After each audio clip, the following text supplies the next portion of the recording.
Hello everyone, कैसे हैं आप लोग। आई होप आप सभी अच्छे होंगे और आपकी तैयारी भी बहुत अच्छी चल रही होगी। जैसा कि आप जान रहे हैं कि आपको हमारे चैनल फिजिक्स इंस्टीट्यूट पर मोस्ट पीवाईक्यूज क्लास 12th के लिए और 10th के लिए मिल जाते हैं, जो कि आपके आने वाले बोर्ड एग्ज़ाम के लिए बहुत इंपॉर्टेंट होते हैं। तो इसलिए आप हमारे चैनल्स पर हमेशा बने रहिए और हमारे अभी तक अगर आपने हमारे चैनल्स के नोटिफिकेशंस बेल को प्रेस नहीं किया है तो कर दें और चैनल को सब्सक्राइब कर दें, ताकि आने वाला हर लेटेस्ट वीडियो आपको सबसे पहले मिल सके। तो हेलो, आप लोग तो सभी अच्छे होंगे। तो आज हम लोग करंट इलेक्ट्रिसिटी के मोस्ट इंपॉर्टेंट पीवाईक्यूज़ के कुछ और भी क्वेश्चंस करेंगे, और जिसमें हम आपको आज कुछ न्यूमेरिकल्स और थ्योरेटिकल प्रॉब्लम भी दिखाएंगे करंट इलेक्ट्रिसिटी से क्या अब तक आए हुए क्वेश्चंस में इंपॉर्टेंस है। ओके, तो आप वीडियो को पूरा अंत तक देखिएगा और बने रहिएगा। जैसा कि आप जान रहे हैं कि ये करंट इलेक्ट्रिसिटी का लास्ट वीडियो है। इसके पहले हमने जो वीडियोस बनाए आप वहाँ पे देख लीजिए कैसे क्वेश्चंस आते हैं, और आप इसी के बेस पे और भी पीवाईक्यू सॉल्व कर सकते हैं। ठीक है, तो बच्चा आप वेट करें। हम लोग दिसंबर से एक सीरीज स्टार्ट करने वाले हैं, जिसमें कि हम लोग 2023, 2024, 2022 के ईयरली पेपर सॉल्व करेंगे। यानी पूरा पेपर आपके पास होगा और आप question number 1 to last serial से सॉल्व करेंगे, और आप देखेंगे कि इस ईयर में ये पेपर आया था, किस तरीके से इसका सोल्यूशंस होता है। तो हम आपको बेस्ट सोल्यूशन स्ट्रेटजी बताएंगे, सारे क्वेश्चंस का सोल्यूशन बताएंगे और आपको प्रिपरेशन का स्ट्रेटजी भी बताएंगे। ठीक है, तो इसलिए आप हमारे चैनल को सब्सक्राइब कर दें, हमारे वीडियोज़ को शेयर भी कर दें। तो चलिए आज का वीडियो हम स्टार्ट करते हैं। तो आज करंट इलेक्ट्रिसिटी के मोस्ट इंपॉर्टेंट पीवाईक्यूज़ का ये पहला क्वेश्चन है जो आपके सामने है। तो ये क्वेश्चन 2013 में पूछा हुआ था दिल्ली में। इसमें क्या बोला गया है बच्चा, use Kirchhoff's rules to determine the value of the current I X flowing in the circuit shown in the figure. यानी कि दिए गए फिगर में जो आपको आई एक्स दिख रहा है, आपको उसकी वैल्यूज़ बतानी। आई एक्स मतलब I1, I2, I3, ये सब जो वैल्यूज़ हैं उनको आपको कैलकुलेट करना है। ठीक है, तो डायग्राम आपके सामने है बच्चा। तो कैसा डायग्राम है आपको पता है, आप देख सकते हैं कि ये आपका 30 ओम का रजिस्टर है। ठीक है, और इसमें बच्चा आपको दिखा रहा है I1 करंट, उसके बाद यहाँ पर, ठीक है, यहाँ पर है, और फिर ये है आपका 20 ओम का बच्चा रजिस्टर, इसमें भी आपका I1 है, और इसके बाद ये आपका यहाँ पे बैटरी लगी हुई है।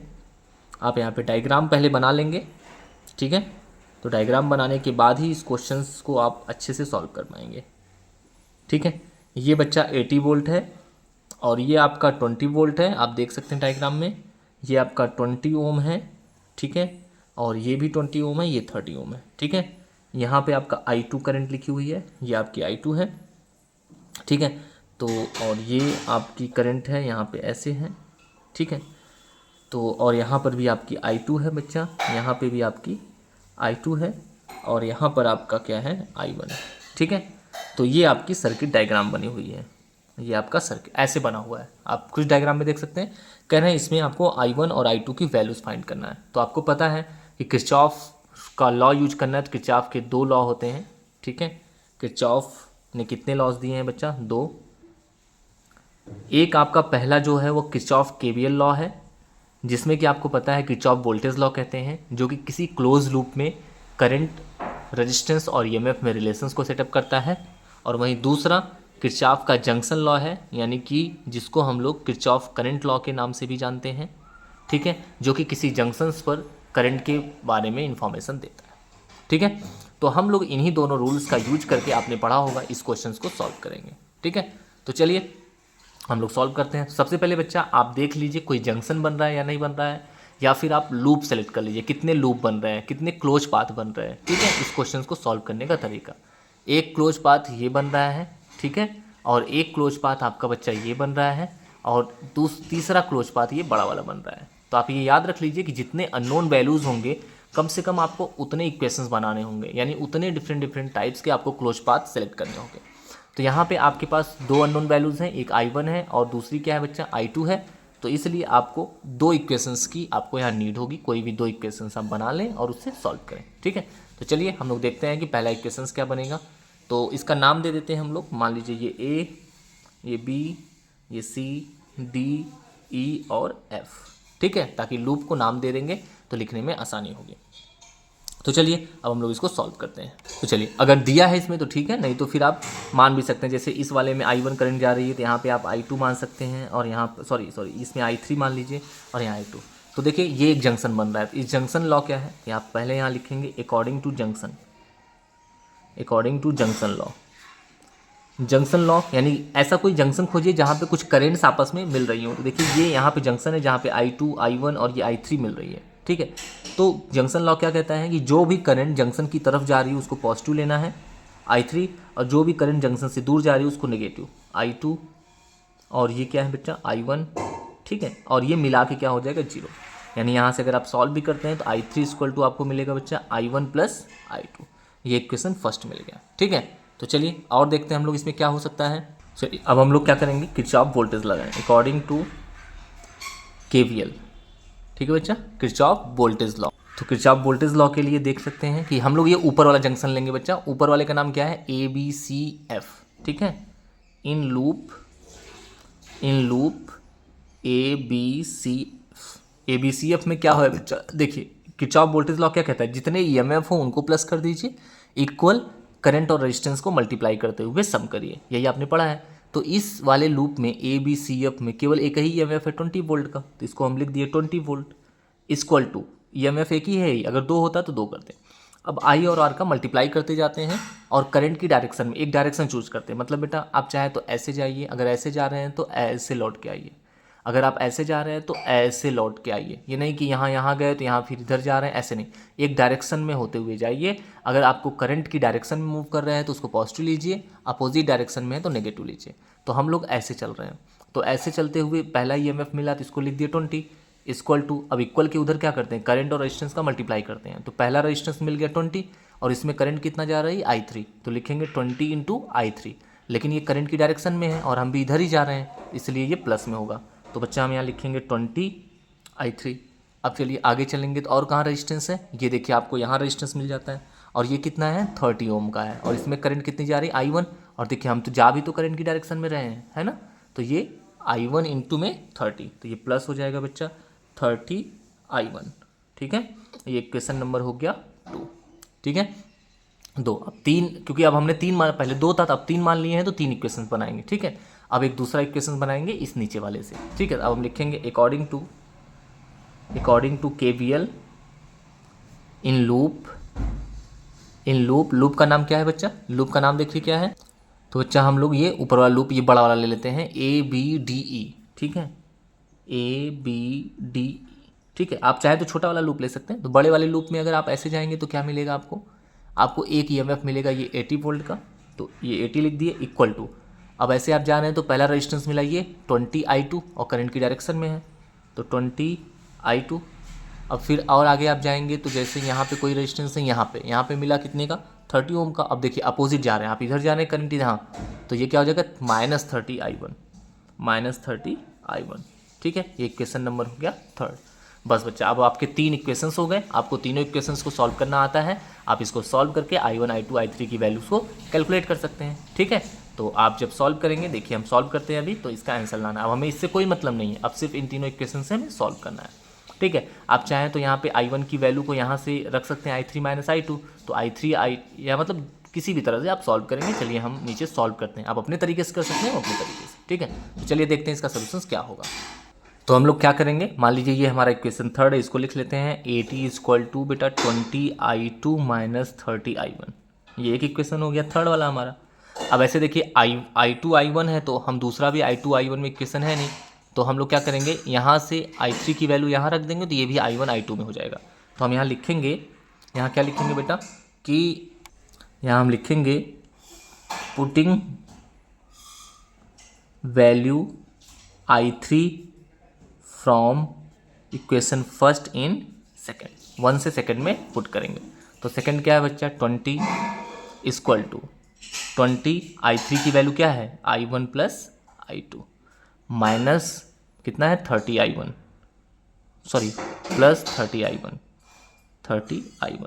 इसको सॉल्व करेंगे बच्चा, तो ये 20 आ जाएगा, 20 I1 और 30 I1 50 I1 हो जाएगा, ठीक है। और ये प्लस 20 I2, ये इक्वेशन नंबर हो गया बच्चा 4, ठीक है।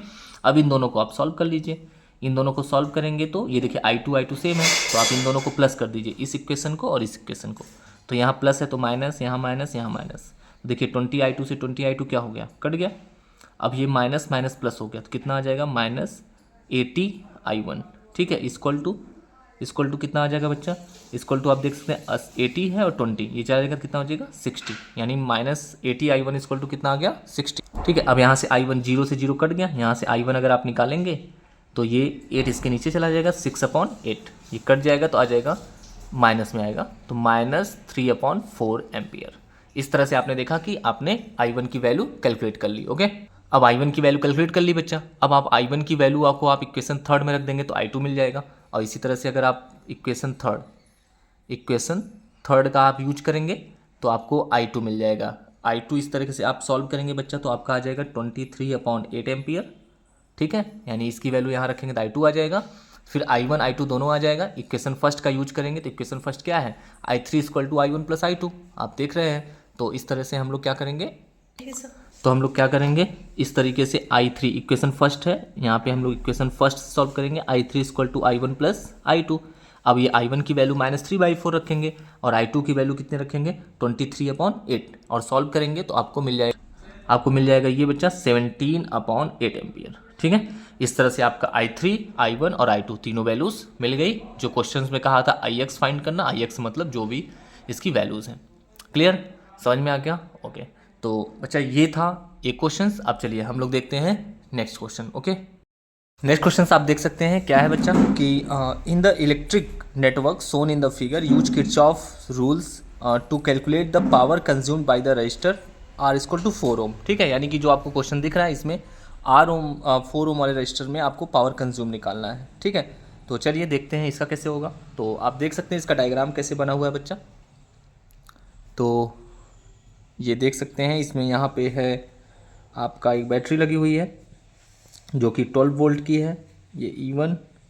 ठीक है, और उसके बाद फिर ये पॉइंट है B, यहाँ पे पॉइंट A, और ये रेजिस्टेंस यही है 4 ओम, और ये 2 ओम, ये C, और ये आपका है बच्चा D। ठीक है, और ये पॉइंट हो गया A और ये हो गया B। उसके बाद ये नीचे आएंगे तो यहाँ पे E, यहाँ पे एक बैटरी लगी हुई है, और ये पॉइंट है हमारा F। ठीक है, तो A B C D और यहाँ पर E और यहाँ पर F, जो अकॉर्डिंग टू डायग्राम जो भी है। ये E2 इक्वल टू 6 वोल्ट है, और इसमें जो है I2 करंट दिया हुआ है भैया, और इसमें जो है वह I1 प्लस I2, और यहाँ पे जो है वह I1। ठीक है, देखिए जिस सेल से जितनी करंट निकलती है वही करंट उसके पीछे भी आती है। ठीक है, याद रखिएगा, इसमें भी I1 आएगी।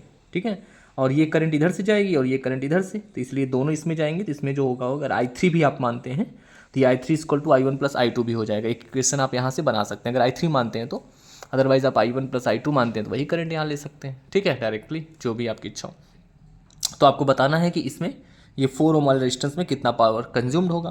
तो आप जानते हैं कि पावर का फॉर्मूला क्या होता है, H equal to I square R।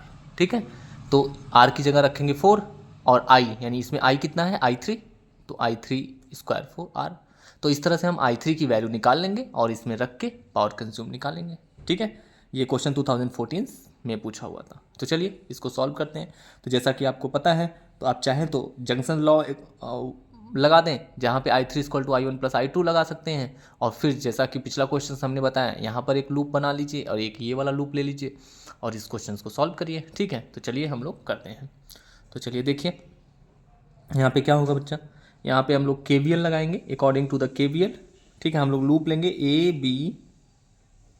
B C D A वाला। ठीक है, ABCD A वाला पहला वाला लूप लेंगे। अब इसमें अगर हम लोग ऐसे चलते हैं, ठीक है, या ऐसे चलते हैं, जैसे भी, अगर आप ऐसे चलते हैं तो क्या लिखेंगे, ऐसे क्या चलते हैं तो आप ऐसे चलते हैं तो इस तरीके से ऐसे ऐसे ऐसे ऐसे जाएंगे। तो अगर आप ऐसे लिखते हैं तो क्या लिखेंगे 12 वोल्ट। ये देखिए EMF है कितना 12 इक्वल टू, ठीक है, यहाँ पे आते हैं तो ये आपको मिलता I3 यानी 4I3। ठीक है, फिर ये जाते हैं तो ये +2I1। ठीक है, ये क्वेश्चन नंबर बन गया आपका बच्चा 1। ठीक है, चलिए अब दूसरा वाला हम लोग नीचे ले लेंगे। तो नीचे ले लेंगे तो आपको क्या मिल जाएगा, इसका नाम है ADFE। ठीक है, तो फ्रॉम ADFE मिलेंगे। तो यहाँ पे भी आप इस तरीके से चल लें, ठीक है। इसमें ऐसे चलेंगे हम लोग, तो ये E2 यानी 6 वोल्ट बच्चा इक्वल टू, आप ऐसे जाएंगे तो ये आएगा I3 इंटू 4I3, और फिर ये आएंगे तो बस, और कुछ तो इसमें रेजिस्टेंस यहाँ पे नहीं है ना, तो ये बस इतना ही बन जाएगा, ठीक है। तो यहाँ पे सीधे I3 की वैल्यू भी निकल सकती है, तो आप चाहे तो ये कट कर दें, ये 3 यहाँ पे हो जाएगा आपका बच्चा 2I3 इक्वल टू 3, यानी कि I3 इक्वल टू 3/2 यानी 1.5 एम्पियर, यानी सीधे सीधे आपको I3 मिल सकता है, यानी I1 प्लस I2 की वैल्यू मिल गई, ठीक है। चलिए अब ये हो गया। अब ऐसे हम लोग एक और इक्वेशंस बना लेंगे। एक और इक्वेशंस कहाँ से मिलेगा, यहाँ से, जो I1 और I2 में रिलेशन देगा। तो हम लोग जंक्शन लॉ को अगर ओबे करते हैं बच्चा, यहाँ से जंक्शन लॉ को ओबे करेंगे तो एट जंक्शन ए पर क्या हो जाएगा, I1 plus I2 is equal to कितना बच्चा, I3 इक्वल टू I3, और I3 की वैल्यू आई है 1.5, यानी I1 प्लस I2 में आपको एक इक्वेशन यहाँ पे आपको मिल गया। यहाँ पे I3 की वैल्यू रख दें तो I1 और I2 में एक और रिलेशन मिल जाएगा, और दोनों को हम लोग सॉल्व करेंगे, ठीक है। चलिए हम लोग सॉल्व करते हैं। यहाँ पे लिखेंगे फ्रॉम इक्वेशन फर्स्ट क्या है, 4I3 की जगह हम लोग क्या लिखेंगे, I1, या सीधे वैल्यू रख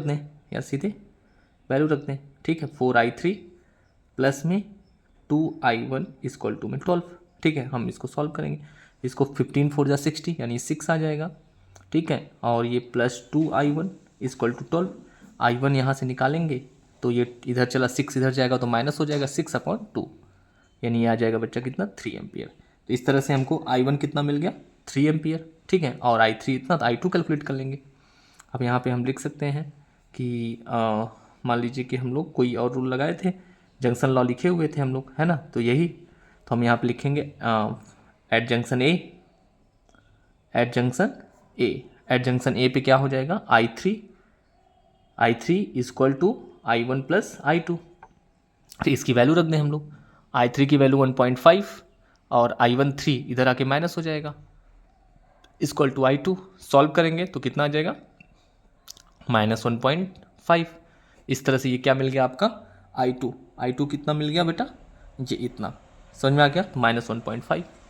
तो अब देखिए इसमें कितनी करंट जा रही है, I1 प्लस I यानी I3 ही जा रही है ना, तो हम लोग, तो बच्चा इस तरह से सारी करंट्स आ गई, और बेसिकली I3 ही 4 एम्पियर में जा रही है, तो हमको I3 से मतलब है, हमको तो यहाँ निकालना है। तो अब यहाँ पे आप लोग सॉल्व कर सकते हैं कि H इक्वल टू I3 कितना आया है 1.5, ठीक है, इंटू में R कितना है 4, तो इसका स्क्वायर करेंगे तो कितना हो जाएगा, इसका स्क्वायर करेंगे 2 to 5 आई थिंक होता है ना, 15 5 जा ये 2 to 5 यानी 2.25 इंटू 4, इसको सॉल्व करेंगे तो 4 5 जा 20, और ये 0, 4 2 जा 8, और ये 0, और उसके बाद हो जाएगा 4 2 जा 8, और 8 और 8 9, तो ये यहाँ पे, यानी ये आ गया 9 जूल, ठीक है बच्चा। तो ये आपकी 9 जूल आपकी पावर आ गई, या वाट लिख सकते हैं यहाँ पे, सीधे सीधे पावर है, ये हीट है ना, तो ये हीट एनर्जी होती है, तो सही है, ये 9 जूल, समझ में आ गया। तो ये आपकी आ गई एनर्जी 9, समझ में आ गया। तो वही पूछा था, बताइए कि इसमें कितनी पावर कंज्यूम्ड होगी,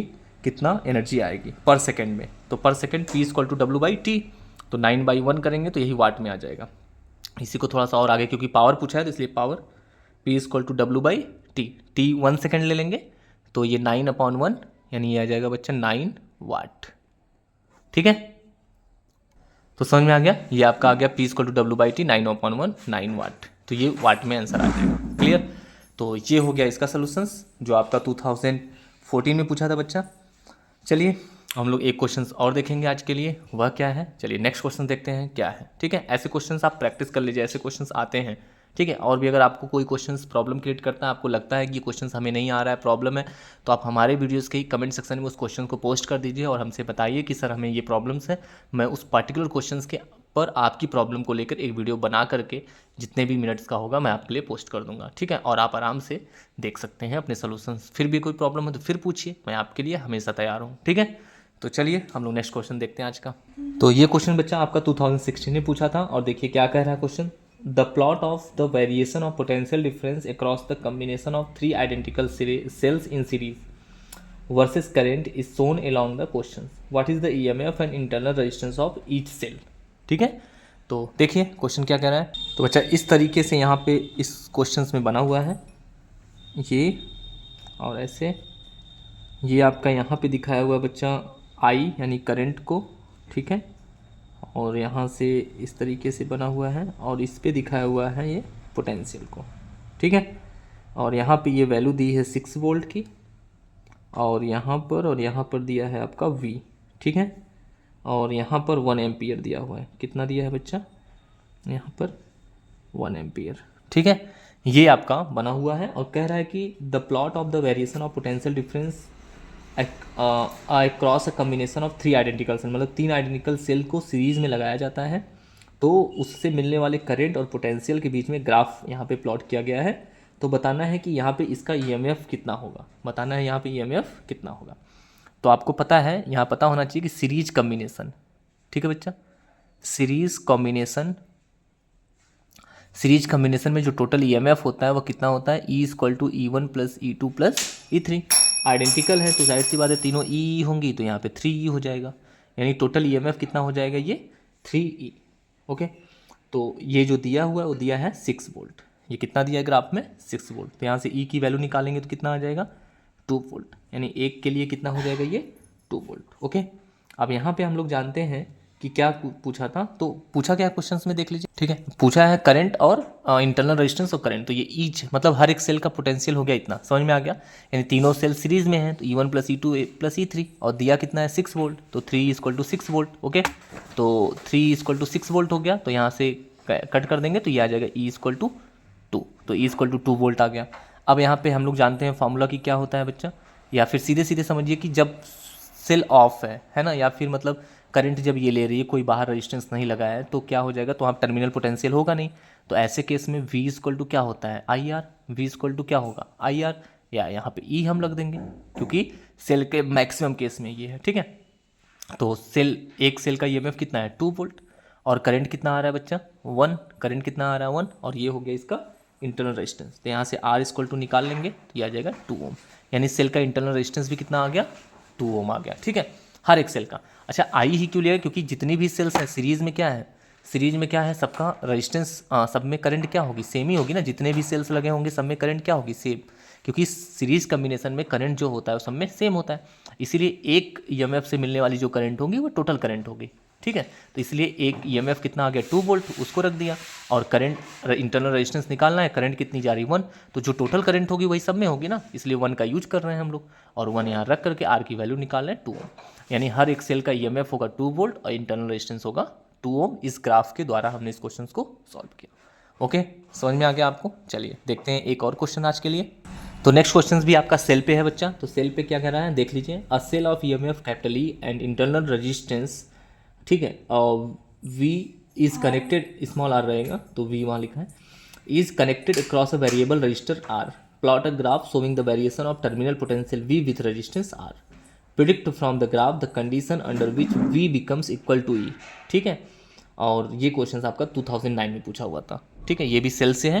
तो चलिए हम लोग इसको सॉल्व करते हैं कैसे होगा। तो क्वेश्चन हम लोग देख लेते हैं। कह रहा है कि एक सेल है, ये बच्चा एक सेल है, ठीक है, एक सेल है जिसका ईएमएफ E है और इंटरनल रेजिस्टेंस इसका कितना है? R है, ठीक है। इंटरनल रेजिस्टेंस कितना इसका? R है, और इसको कनेक्ट किया गया है किससे?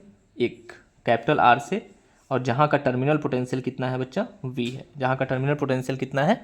V है। यही क्वेश्चन कह रहा है। कह रहा है predict the graph the condition under which V becomes, मतलब आपको यहाँ पे ग्राफ, पहले तो ग्राफ बनाना है, ठीक है। Plot a graph showing the variation of terminal potential with resistance R, यानी ये R और V के बीच में आपको ग्राफ बनाना है। तो ग्राफ आपका कुछ इस तरीके का होता है बच्चा, यहाँ पे अगर आपने पढ़ा होगा तो, ठीक है, ये आपका V, ठीक है, और ये आपका R, और ये आपका I, ठीक है। यहाँ पे I को कांस्टेंट मानना है, I को कांस्टेंट मान के V और R में रिलेशन करेंगे तो ग्राफ कुछ इस तरह का बनेगा, ठीक है।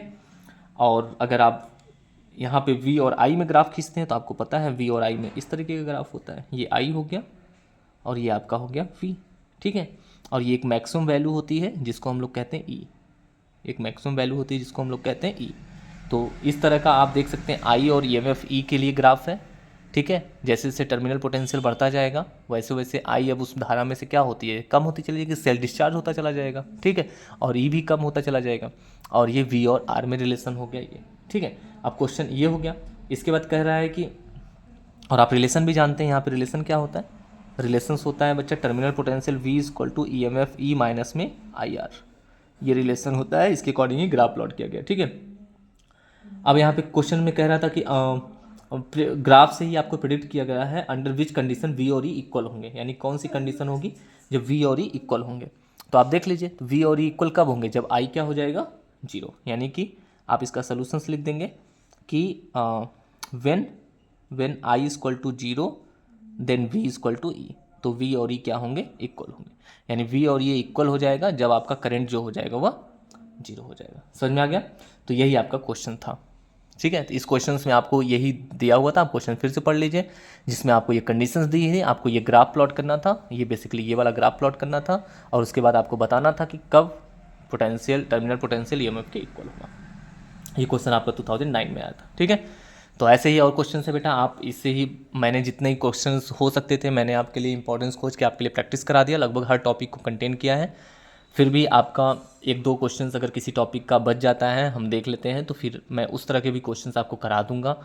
आई थिंक हमको लगता है पोटेंशियल एनर्जी रिलेटेड कोई क्वेश्चंस अगर बचा होगा तो मैं कराऊंगा, नहीं तो अदरवाइज लगभग सभी तरह के क्वेश्चंस मैंने आपको प्रैक्टिस करा दिए, ठीक है।